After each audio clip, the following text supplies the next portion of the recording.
अहो आर्या मॅडमला दुसरं कुणाचाही विचार करता आला असता, त्यांनी दुसरं कुणालाही निवडलं असतं, पण त्यांनी फक्त आणि फक्त तुम्हाला निवडलं. अहो साहेब, त्यांनी त्यांचं आयुष्य सगळं पणाला लावलंय, ती फक्त तुमच्यासाठी. आणि तुम्ही अजून 2 डिग्रीवरचा विचार करताय. अहो साहेब, असं करून तुम्ही त्यांचा विश्वास तोडताय.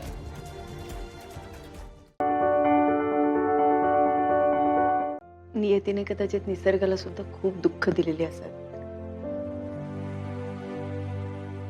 दुःखातूनच निर्मिती होते ना.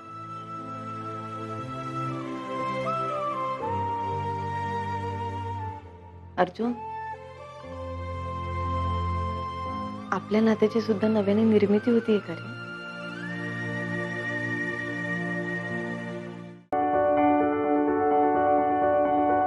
तुमची हरकत नसेल तर आधी दोघा मुलांना एकमेकांशी बोलू द्या, मग आपण रीतसर बघण्याचा कार्यक्रम करूच की. कसं आहे, मुलांचे विचार आधी जुळले पाहिजेत या मताचे आहोत आम्ही. अगदी माझ्या मनातलं बोलला जांगर साहेब. रुद्र जा. सूर्या, तू अशी स्वतःची काळजी घेत नाही ना, मला नाही आवडत. मला खूप राग येतो. प्रॉमिस कर की तू तुझी नीट काळजी घे.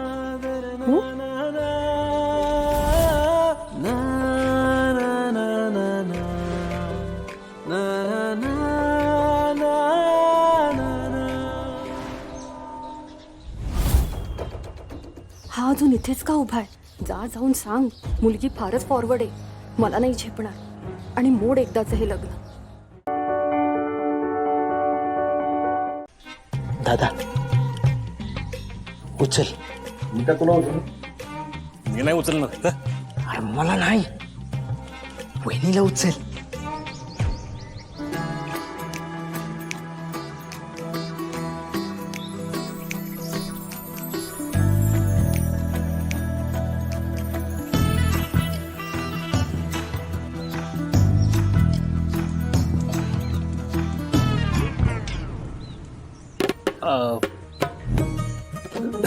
मी बघतो. मला वाटलंच होतं याला जमणार नाही. हे जे तुम्हाला काही सांगितलं तर राग नाही ना येणार? नाही नाही, प्लीज बोला ना. तुम्ही माझ्या मुलीला इतक्या चांगल्या पद्धतीने जपता हे बघून मला खरंच खूप बरं वाटलं हो. म्हणजे अगदी अनपेक्षितपणे तुमचं लग्न झालं तरी सुद्धा तुम्ही तिला समजून घेताय, ही माझ्यासाठी खूप मोठी गोष्ट आहे. आज आमच्या शब्दाखातर तुम्ही आमच्या घरी आलात तेव्हाच मला खात्री पटली की माझी लीला तुमच्या घरी सुखात राहणार आहे.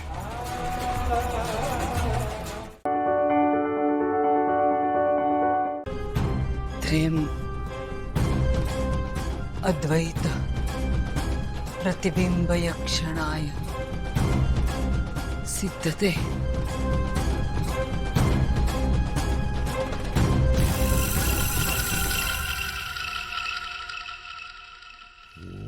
प्रतिबिंब, प्रतिबिंब कसं नाही? प्रतिबिंब तयार झालं नाही, असं कसं होईल?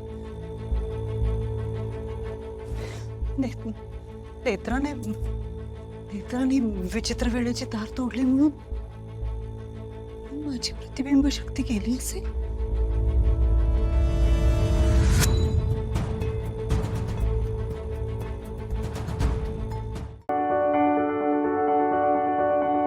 नेत्राने विचित्र वेणीची तार तोडल्यावर विरोचक शक्तीहीन झाला. हो, मी ऐकलंय ना, नेत्रामुळे विरोचक शक्तीहीन झालाय.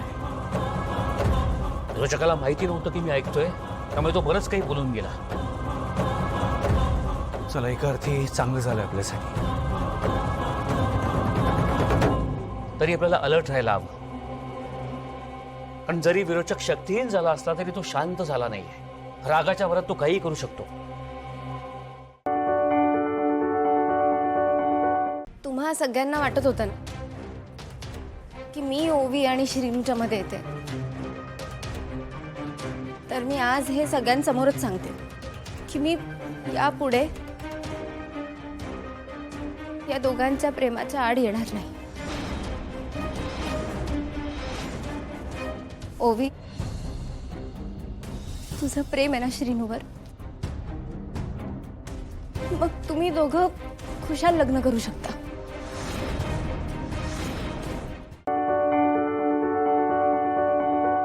मला माझं प्रेम मिळालं नाही आणि त्याचं दुःख काय असतं ते आता मला कळतंय.